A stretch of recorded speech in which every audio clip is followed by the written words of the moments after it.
Okay, good morning, men. We're talking about quadratic equations. Why am I juggling? Let's see if I can do that. Oh boy, it's been a while. Okay, if you notice how those are flying, they're flying in an arc. Because of the way gravity works on objects in motion, it's a parabolic arc, just like in your physics class.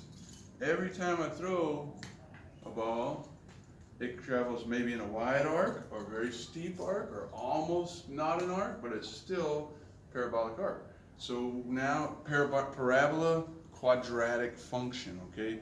A quadratic function maps out a parabolic arc, and it's just beautiful. Okay, here we go. We're on number 1 of quadratic functions 1 homework. All right, everybody there? Now, it asks us all these things about these functions. We're analyzing a quadratic function. F of x, come over here, f of x equals quantity x minus 2 squared minus 9. This maps out a cool arc. All right, so it asks us these questions about it. The domain of the function, so let's see, here's the function that we mapped out. It's no longer a straight line like we were doing a linear function, just because of this square right there, it makes a beautiful arc with no straight part to it. Okay, constantly changing gradient. Okay, the domain. What is the domain of the function? What are the x values possible? Negative infinity to infinity. All x values are possible. Will be in there. The range, though, different than a linear function. The range begins, the y values possible, begins right at the vertex, this point right here. And on this one, you can look at it. It is this right here, minus 9. So you can see it here. You can see it on the graph. The range is, you got to put this bracket like that, minus 9 to infinity.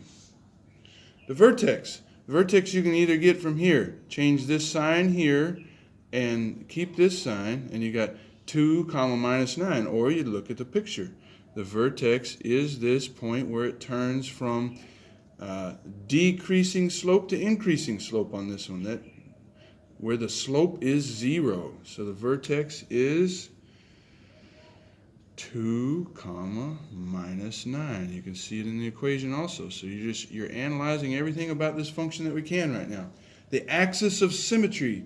If I look at where does it change, it goes right through the vertex, the axis of symmetry does. And this is, what is the equation of this line that has a mirror of the parabola? This side is the same as this side. You can flip it over on there. You can flip this side. Mirror image over the line, x equals 2. Once again, this number right here, that's the axis of symmetry, x equals 2. What are the y-intercepts? There's only one y-intercept. It's where it hits the y-axis. Where does the function hit the y-axis? Right there. Now, you can get this by setting x equal to 0. So I got y equals 0 minus 2 squared minus 9. Y equals negative 2 squared minus 9. Y equals 4 minus 9 minus 5. There's my answer there. And the x-intercepts. X-intercepts is where y equals 0. Now, if you want to solve it, you can see it on the graph. And the next one, I'll solve it, okay? So just look at on the graph. I got two x-intercepts are negative 1 and 5 on mine. Look at yours closely. Okay, let's go back up to the screen. And you can see x-intercepts. So we have analyzed this function. Good luck, guys, on yours. Your numbers may be different.